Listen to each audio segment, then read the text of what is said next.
Let's pivot to some of the future of the industry stuff. Is coding dead? Should people still learn how to code? Yeah, people should still learn how to code. I think it is moving in a direction where, maybe 10 years ago, you could say, hey, you should learn how to code even if you don't even really want to or like it.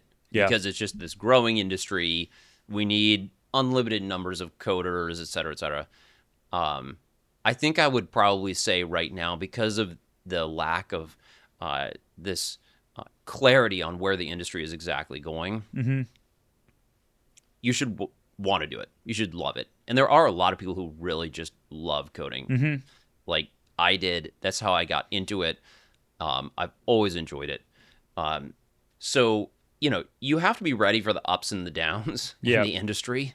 So I probably would say right now, hey, don't go to learn to code just because you know that there's going to be a million jobs out there. But it's still, what we're seeing right now, at least, again, this is sort of a snapshot in time, but in a way, there's a demand for even more engineers right now, even though AI is helping people write code faster, because there are just so many more things that an individual software engineer can do. So things that couldn't be automated except for with a big team in a very expensive manner. Yeah. Now, if they can be done at a lower kind of unit cost, maybe now it's time to go after them. It sort of follows in this whole thing called the Jevons paradox, which when the unit cost of something goes down, the actual total consumption and the money spent ends up going up. Oh, interesting. Just because, it becomes actually more attractive to spend money and time on something when you know that a small amount of money is going to get you a big benefit. I think there's a lack of clarity. I don't think anyone knows. I will say that, I think there's a little bit of the people inventing these new tools and algorithms are themselves engineers. Yep. So, of course, the first thing they want to solve is coding, because that's what they know That's what they in the know. day-to-day. Right. So that's definitely going to be one of the reasons. Also, coding is a very verifiable thing, right? The things that AI is best at is like verifiable. And like linear, Yeah, logical exactly. things. So if it's a task that, and you find this to be true, is AI coding tools are better the better the verification is. So if you can have a tight verification loop, you can have a much more expressive and an agent that can work much more independently and get more done. Wow. So that's kind of like software in a nutshell. There's other things in this world that are much harder to verify. Yeah. But I think that, those things will be automated in some way too as we move forward. It's just a question of when. It's a question of when and how. And so I think that what we're looking at is an increase in and people have been saying this for a while. What we're seeing is an increase in the need for engineers to think about the product and think more about kind of the higher level aspects of what they're doing and why. Yeah. Which we were just talking about. Just because the day-to-day, I want to say maybe drudgery, some people love it, but just certainly the sort of like day-to-day grunt work of coding, if you want to, it certainly is being automated away in many different ways. So I don't know. I have a colleague that I have found very inspiring who's been in the industry for quite a while. Yep. And he says, look, he was programming before there was, the internet was like a common thing that everyone had on every desktop. Right.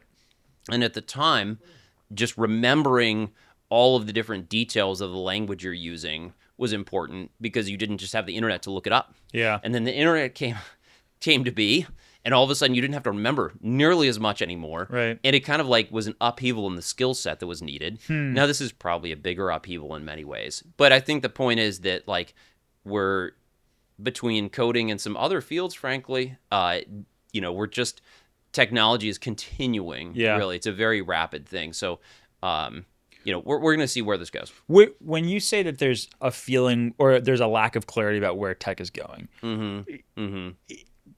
where do you think it's going to be in 3 years if you had to predict? Like where are we? Is there any possible ballpark? Is there anything that people can agree on? Like the wise? No, there's absolutely no agreement here. No agreement. Yeah. Paint the landscape for me of I like mean, what the different right. I mean, you perspectives can are. even see what the sort of the folks who are leading the big frontier AI labs Yeah. maybe 6 months or a year ago was going to be, they were talking about mass unemployment. Now it's like, well, what we're actually seeing is an increase in demand for software engineers. And so I just like, I don't quite know. I don't know what the model's capabilities will be. Yeah. I don't know the larger sort of like geopolitical thing. I don't know about how expensive. Right now, I think we're getting a lot of this AI stuff at deeply subsidized rates. And so I don't know how expensive these things will be. And so maybe that the cost will change the calculus that businesses have around how much this stuff makes sense. So I don't know. I basically, I just have no idea how to. Have you seen it change your work at all in the last, like if you compare 2026 to 2020, has Oh, your for data? sure. Oh, well, 2026 to 2025. I mean, and even, I mean, Wow. it's changing very rapidly. I mean, it's changing month over month. What are some of the changes? Like if we were to go back to July of 2025, what the work was like versus what it's like now, what would be some of those changes?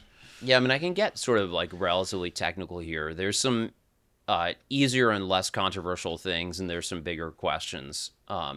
Some of the easier things is there are sort of kind of grunt work tasks that are going to be helpful, what we would call refactoring, sort of going back and cleaning up code and that sort of thing, which would have been just kind of like too expensive to really justify a year ago. Definitely 2 years ago. Definitely, you were saying 6 years ago. You do go back and refactor sometimes when it becomes really an unbearable situation. But now, it's pretty easy to fire off an agent and say, okay, run all night, go refactor this thing, thousands and thousands of lines of code. And especially if you have good tests, you can say, okay, this thing, it can just be like, set it and forget it. So that's one thing, which is like, overall, then once the refactor is done, usually an engineer will be faster the following day, right? Because everything makes more sense. And just like anything that accretes features over time, that's how we build. Eventually you have to look back and be like, okay, this is not the right shape anymore. We need to clean this thing up. So that's one thing. I mean, the bigger question is like, can we just describe what we want and then not do just any code, and it does it? I mean, right now, what I say is, if you want bad code, it's pretty much free right now. Bad code is free. I like that. If you want to have high quality code that you want to support, because at the end of the day, a lot of things is like, well, as engineers, we don't just write something and then throw it over the wall. It's something that sticks around for years and we have to support. Yeah. Human judgment at some level is absolutely necessary. Yeah.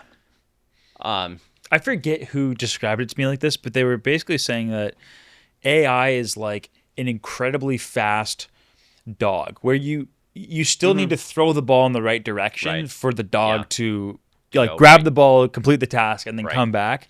Right. Which I don't know if that's a perfect analogy. I've also heard, basically AI is like, having tons of like tireless interns who, kind of know what they're doing, but not really. Yeah. But they're tireless. Yeah. They will like work without complaint, and so Forever. they might kind of like go in the wrong direction. So, but again, the other thing just to know is these models are changing, and sort of the latest frontier models and open models, are really kind of like setting a new bar in terms of like the sophistication and sort of quality of work they can do while not being overseen. So I don't know. I think we're in the middle of a revolution where code was just something that had to be created by hand. It was like all bespoke. And frankly, it made creating code extremely expensive. Like engineers are very well compensated, and you need a lot of them to get any single thing done. And right now, I think what we're seeing is a similar thing where people with good training and understanding of what's going on, being able to scale and just do more individually. But I guess, all this, coming back to your original question about training and learning and getting a grounding, is very clear still that like decent quality code, even in the world of AI and AI driven development, you really kind of need to know what it's doing and why and what good looks like. Right. And so you still need a Right. human verifying it. Yeah. Yeah. And if it's not verifying, it's at least saying, okay, this is the right shape of thing. Mm-hmm. This is the right architecture, etc. So I think one of the things our industry is struggling with, and by the way, it's going to happen in law too, in terms of like, fewer interns and fewer associates. It's like, how do you become a partner, right? How do you train up that next generation? I've heard of, maybe the bottom rungs of the ladder are missing now. Yep. I think a bunch of industries are going to have to figure this out. There Yeah. are a lot of automatable things, But which you do early in an industry, early in a career. Yeah. And it's coding, it's law. I don't know. Maybe it's even sort of like in medicine, sort of like the initial,